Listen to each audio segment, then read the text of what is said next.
आपको पता चल ही गया होगा कि यह कहानी है एक बूढ़े मजबूर पिता की है।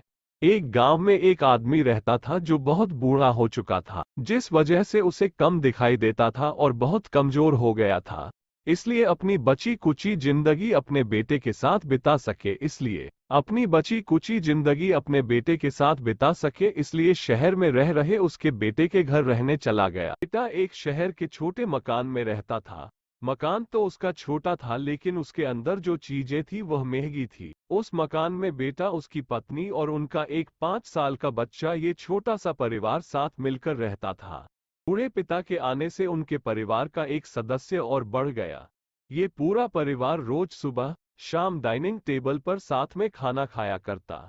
बूढ़ा पिता अपनी कमजोरी के चलते हमेशा खाने की चीजें नीचे गिराता रहता और कई बार कांच के बर्तन भी टूट जाया करते थे। कुछ दिनों तक तो बहू और बेटे ने ये सब सहन किया, लेकिन बाद में वे दोनों बूढ़े की ऐसी हरकतों से चिढ़ने लगे। एक दिन बेटे ने कहा कि ऐसा कब तक चलेगा, हमें कुछ करना पड़ेगा।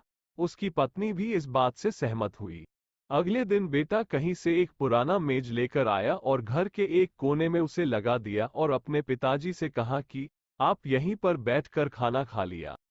उन्होंने एक लकड़ी का बर्तन भी बनवाया जिसमें वे अपने बूढ़े बाप को खाना देने लगे।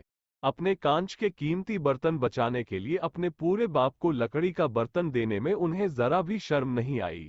अब खाने का समय जब जब होता तो बूढ़ा बाप एक कोने में बैठकर खाता और बाकी का परिवार डाइनिंग टेबल पर खाना खाया करता। डाइनिंग टेबल पर बैठे बैठे दोनों पति पत्नी कभी कभी अपने बूढ़े बाप की तरफ देख लिया करते। बूढ़े बाप की आंखों में उन्हें आंसू भी नजर आते मगर उन पर जैसे कोई असर ही नहीं होता।